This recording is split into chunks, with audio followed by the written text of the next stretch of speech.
Conspiracy Brothers, we're back at it. Wagwan. We're bringing it to you, large and in charge. So what's I was just talking about the movie What About Bob? All right. So I love that movie, and I loved it as a kid, as a young one. Hell yeah. But I've been reading, if you read in psychological circles among shrink type folks, apparently it's kind of a joke that Bob is like a narcissist. Uh-huh. And he's terrorizing the doctor. Uh-huh. And I thought to myself, I'm like, I just thought Bob was cool. I thought, well, the doctor just got to mellow out a little bit. And I thought, so I'm having this whole thing where, like, I might be thinking that I'm like a really evil narcissist. No. So I got to figure it out. Nah, you're not evil. I worry, man. Because I don't want to be suckling on supply or whatever it's called. Like I'm some kind of vampire. No, seriously. I want to make sure that I'm fighting for the good guys. Yeah, dude, you're on the good guy team. Don't worry about it. All right. So you let me know. And I want the audience, if I seem like a narcissist, I want to know about it because I need to correct these behaviors because I don't like that. I wouldn't feel too bad. I'll admit to being self-centered. Yeah, I mean that's different than selfish, right? Exactly, and that was the whole. That's kind of my whole point in my own little defense. But nevertheless, I think it's, I just turned 24, and I've been starting to look at my life, and we've got to tighten up the old character, make sure everything's on point. So. Well, I mean, that's always good to do. It's always good to reflect. Yeah. So anyway, welcome back, people. It's been a little while. Yeah, happy 2020. Yeah. So, are you scared of the virus? I don't know. It freaks me out a little bit seeing everybody wearing these masks walking around. But yeah. I mean, I don't know. When the media pushes something, I tend to want to believe the opposite. Right on. But they haven't been pushing it as much in our media, I'm seeing shit from alternative media, which then makes me wonder, oh God, is this really bad? But then I heard that it's a race-specific bioweapon. Have you heard anything about this? I have. I heard that it can only affect Chinese people, or just not white people. I have heard all of this. Yeah. I have heard all of it, and I don't know what to make of it. I mean, the footage coming out of China is pretty freaky. I mean, how they're just scooping people up off the street, and that's what I wonder, if they're just not trying to get everyone used to the idea of basically abducting people and putting them in re-education camps in an effort to save humanity. Yeah, I mean, it all makes sense, but the only thing is, okay, so today. I had I know somebody, and I'll leave let's just say he's a great man. He's a great American. And he has some family back in Wuhan, or near Wuhan. Oh. And I asked him, I'm like, so, dude, everybody cool? And he says, yeah, and that it's overblown in the U.S. media. Ah. So I go, well, I'm happy to hear that. Yeah. It's interesting. But he seemed pretty matter of fact about it. And the guy's this dude's not one that's going to prone to be for bizarre theories or exaggeration or excess. Right. And so I took it, I don't know. It's a data point of 1. So we have to take that. It's anecdotal or whatever people would say to criticize. But I don't know. I mean, it's interesting because if you think about it, their economy is a real problem. For some people, there are some forces in the West where they don't look so happily at the growing Chinese economy. So they want to debilitate, fuck it all up with. How about this Bill Gates Apparently, I don't know. I'm hearing that he created it just so he can, he's got his billion-dollar vaccine that he's gonna unleash on everybody. I don't know. I haven't heard about that one. Oh, really? Well, apparently a year ago he was saying that there's going to be a pandemic coming. He mentioned coronavirus? He might have. This particular coronavirus or a coronavirus? I think he might have. And shit, because SARS was one. Yeah, and you've seen him talk at that TED talk where he says how population has to be reduced. The world today has 6.8 billion people. That's headed up to about 9 billion.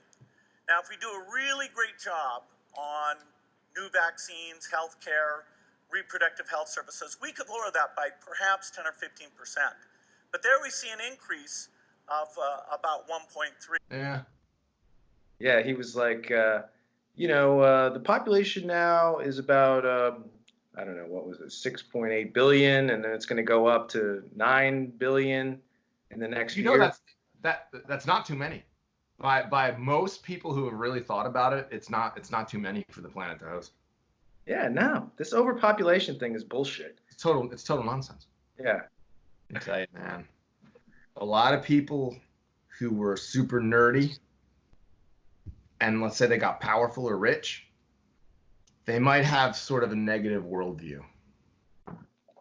And you could imagine how one might get to a worldview like that. Like, let's just say, Pete, you're a geek or a nerd and people treat you like shit, like you're a social leper, and all of a sudden nothing changes really, except, your bank account and your job or whatever. And then all of a sudden, like, everybody in the world is like trying to like juggle your balls in their mouth. And I don't know, man. And maybe it would. I don't know. I'm trying to empathize with some of these evil people in 2020. Yeah, try to understand what's going on in their heads.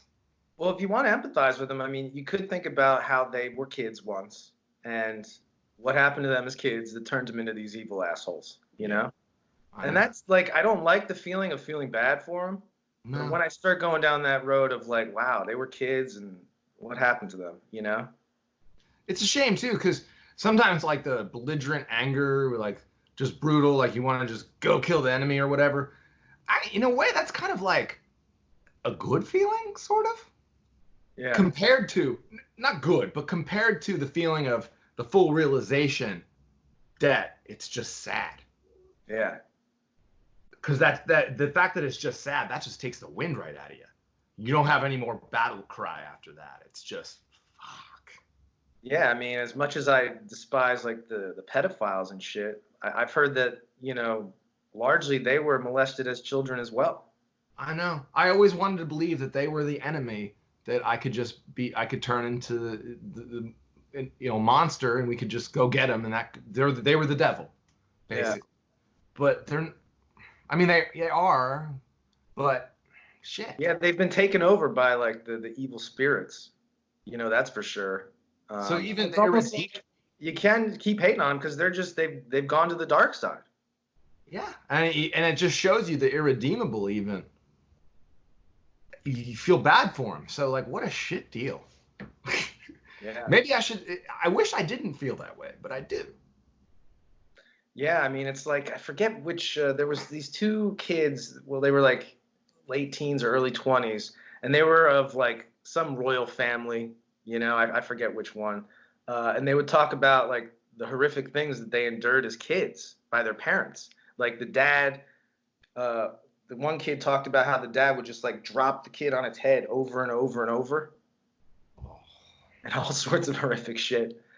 And it's very troubling. Hear about that shit, man. On an all-new Dr. Phil. Two of the richest teenagers in America. They are American royalty, heirs to $1 billion fortune. You're taking diamonds to school for show and tell, and nobody knows that you're locked in a room for days at a time. They are breaking the silence on one of the country's best-kept secrets.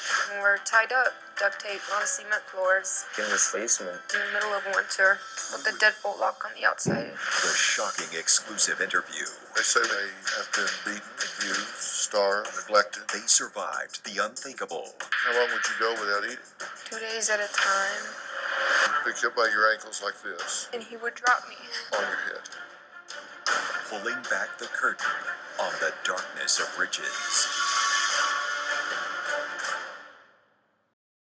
But speaking of horrible shit, man, I saw this horrific video of these like child kidnappings that were happening just in like broad daylight, like when the kids are with their fucking parents, and someone just comes and scoops them up, and they're like in a car in seconds. I've heard about this shit, dog. Yeah. I saw the video, man. It's fucking scary.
Okay, now I'm gonna sound alarmist, all right? But if parents listening to this, I need you to understand that there are people out there. In The Silence of the Lambs, there was a scene where Hannibal Lecter is asking Clarice, what does Buffalo Bill do first? What does he do first? He covets. Right. Now, you can't covet something if you don't know it fucking exists.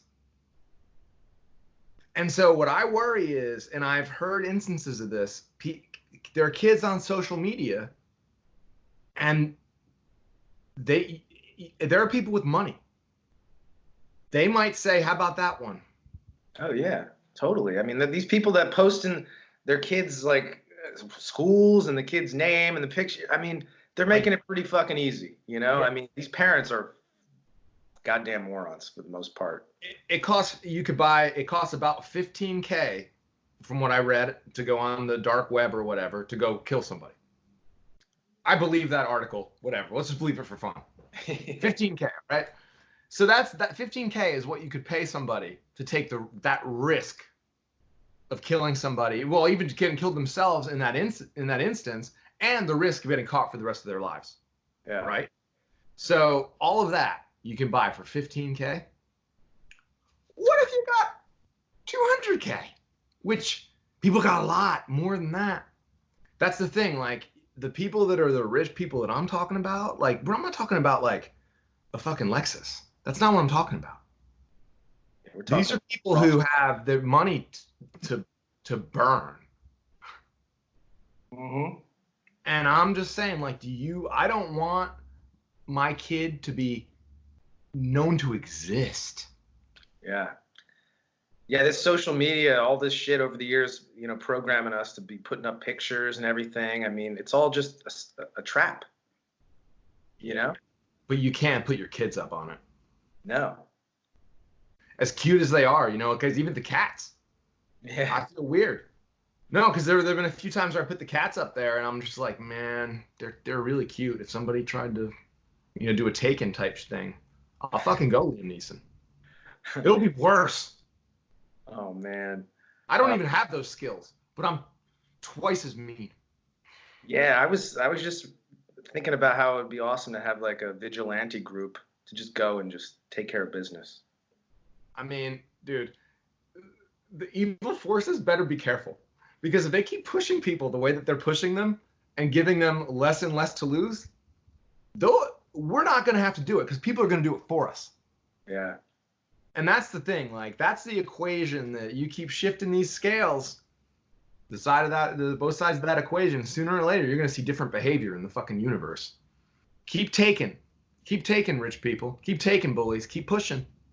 I just wonder if they're ready for it to pop off anyway, because they're ready to go like off world or underground or. I believe they think they're ready. And I believe they're wrong. Mhm.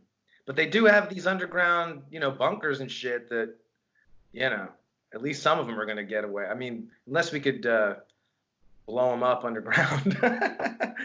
I was about to say, you know, how long would it take a 5-year-old to think of how to deal with an underground bunker? Yeah. Seems like any kid with a firecracker could figure that out pretty fast. Yeah. I'm just saying, I would never hurt anybody.